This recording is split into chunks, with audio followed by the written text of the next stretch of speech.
the New York Giants pretty much got their butts whooped by the Minnesota Vikings. We're tearing the Giants apart all day. Is it a situation where you give the Giants blame, or should you be giving the Vikings credit? We're going to go to Matthew Coller from 1500 ESPN in Minnesota and ask just that question. Matthew, am I giving blame to the Giants or credit to the Vikings right now? I think that you should probably be giving credit to the Vikings, and maybe a good couple of people to ask that same question would be Cam Newton and Aaron Rodgers, who both had the same looks on their faces as Eli Manning had last night going against the Minnesota Vikings defense. I mean, it's not only an extremely well-coached defense, a very talented defense, multiple Pro Bowlers, but also one that's been together for 3 years now under Mike Zimmer, and they understand his system so well that they have just dominated these first 4 games. So I don't think it's unusual what happened to the Giants last night. Yeah, right now in the NFL, we see Bill Belichick getting a lot of credit for what he's been able to piece together for that Patriot team at 3-1. But has Mike Zimmer done the best coaching job in the NFL so far this season?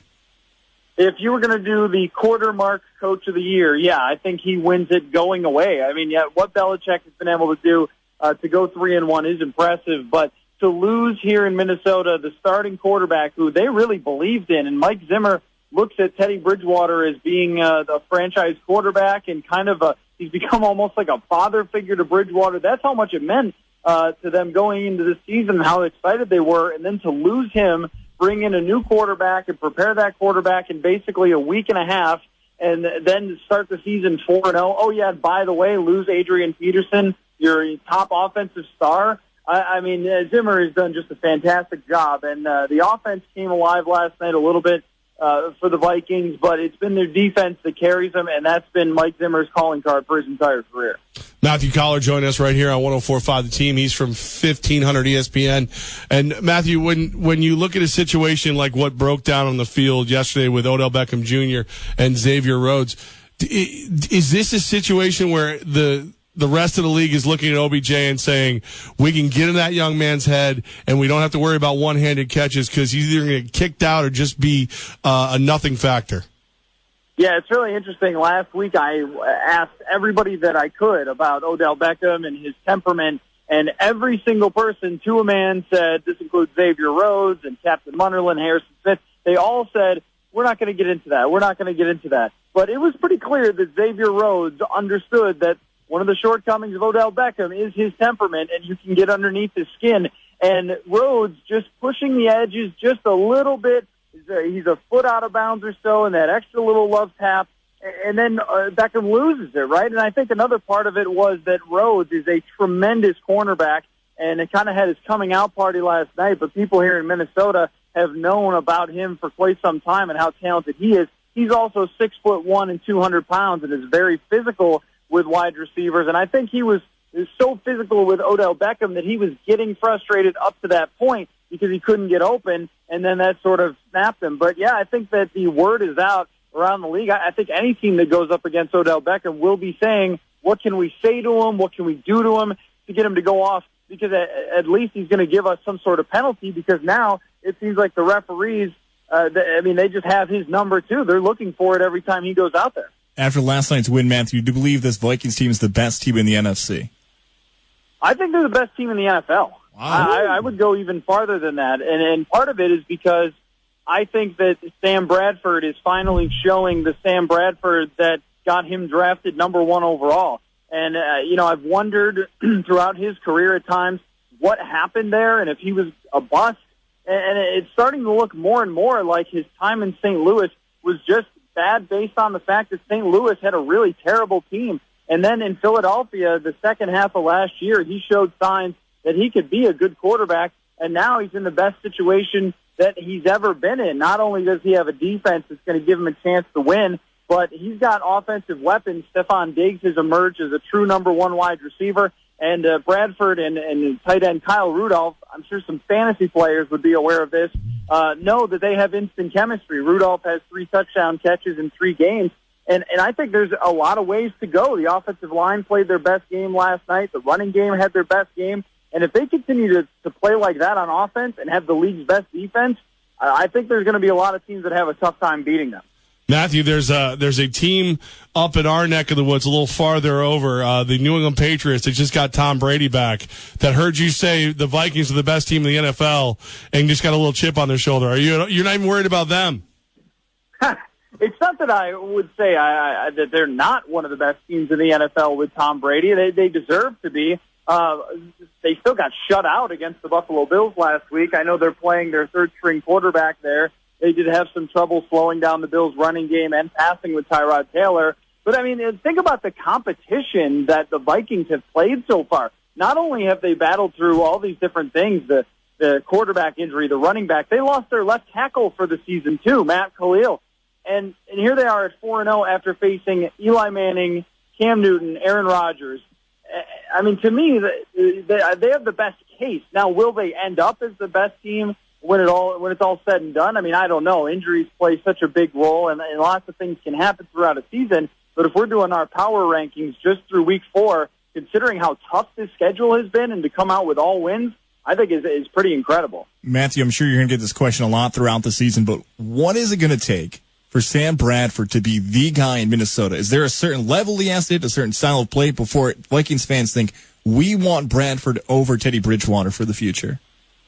I think if they get to the playoffs and he's great and he wins, no matter how deep they go, if he wins a playoff game, there's a good chance that a lot of Vikings fans could be saying that they want him over Teddy Bridgewater. And he's going to have that opportunity, too, because he's under contract for one more year, and there's also, they're unsure, the Vikings are, whether Bridgewater is going to be even ready to start next season. So there might not even be some sort of quarterback competition. It may be Sam Bradford is locked in as the starter for next season, and he may never lose the job. I mean, even after the Green Bay game, I thought he played so well that the thought went through my head, we may never see Teddy Bridgewater here in Minnesota again. And, I looked back today at Bradford's last 14 games, going back to his time with the Philadelphia Eagles. And he's got a quarterback rating in the 90s. I mean, he has been a tremendous quarterback after a couple of rough games to start his career in Philadelphia. And if there's still room to grow there and he continues to perform and they win 12 or 13 games in a playoff game or something like that, yeah, I think there's a decent chance. I mean, I would put it at probably even higher than 50-50 that Sam Bradford does end up being the quarterback in Minnesota long term. Matthew Coller, he covers the Vikings for ESPN, 1500 ESPN in Minnesota. So, Matthew, it doesn't take much to look a little ahead in the schedule. You guys got to get past the Texans and have a bye week. The Eagles have to get past the Lions and the Redskins, and we could have a battle of the unbeatens in the NFC. That would be a complete marquee stealer. Is there any chance Zimmer's looking up to a matchup like that? Well, I mean, if you around Mike Zimmer, I would love to hear his answer to that question because he blows off every bit of that, right? I mean, he has done, I think, an amazing job of keeping this team really focused. And one of the funny things about this team is when Teddy Bridgewater went down and they traded for Sam Bradford, to a man, every person that I knew in the media here and then the fans that I talked to on Twitter, they all thought, this team could still be a playoff team. There's no reason that they should, collapse or anything like that. But Zimmer has preached to his team, guys, the whole world is against you. They all think that now you can't make it because your quarterback went down. They're all picking the Packers, and it's funny how that has just reverberated through the room, that they have put a chip on their own shoulder, even though it's just been created by Mike Zimmer. So, I do think that is a part of it, that they would probably not be the type of team to be looking forward, what if this, what if that. Although if they are going to have that mentality, it's probably now after last night's win because they've got to feel pretty good about themselves. Adrian Peterson ever put on a Vikings uniform again? I'm going to say no, and not just because I think he was slipping, but because Jerick McKinnon's really good. I mean, I don't think people realize, unless you had watched the Vikings closely, that McKinnon took over in the second half of 2014 when Peterson was suspended and played really, really well. And then he was a bit player last year and was excellent too. And what he did last night is what he can do all the time. In fact, there's probably room to grow there as part of the wide receiving game. And to be honest, I like Jerick McKinnon better as the running back of this team than I like Adrian Peterson. I think it's better for the Vikings if Peterson never plays for them again because the centerpiece of your offense has to be an aged running back. as opposed to the passing game, which is much more modern. And McKinnon gives you options out of the backfield. He lined up wide last night. He's lined up in the slot before. I mean, he's a guy that brings a lot to the table as opposed to Peterson, who's one-dimensional. So they're leaking out to some media sources and things like that, oh, we want Peterson back. But there's an $18 million time bomb about to go off 3 days into the league year next year for his cap hit, that there is just absolutely no way that they're keeping that. And we'll see if Peterson would want to negotiate a different contract, but I kind of think they're better off moving on. Very interesting. The Vikings have a lot of decisions to make in the future, but now you're at ESPN 1500 Minnesota. Before that, you worked for WGR 550, the home of the Buffalo Bills. And you're a Western New York guy. The Bills pick up a win over the New England Patriots. They didn't have Tom Brady, but how important was it for both the franchise and that fan base to get that win over the Patriots on Sunday?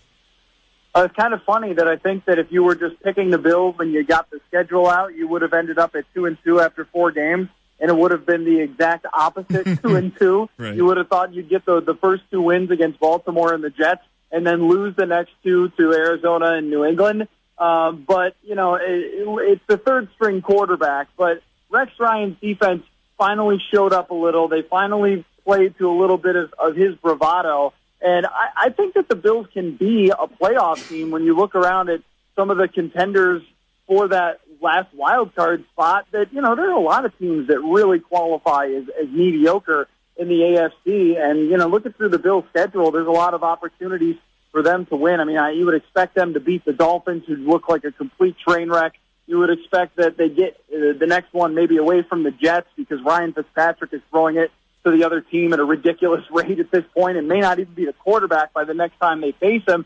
I think they opened the door, and firing the offensive coordinator was probably the best thing they could have done because they just weren't getting it into the hands of their playmakers. Sammy Watkins is hurt, but LaShawn McCoy wasn't getting the ball anywhere near enough, and I noticed watching the game on Sunday that they were working McCoy a lot, and he is still one of the best, to me, most talented players in the league. So I think that they kind of saved their season there, and there's still a good chance that they could turn it around and Rex get them in the playoffs. Matthew Coller, you can follow him on Twitter at Matthew Coller, 1500 ESPN's Viking analyst. He also does hockey for ESPN. We appreciate your time, my friend. Thank you very much, guys. All right, Matthew, have a great one. It's the Levack and Gaz show.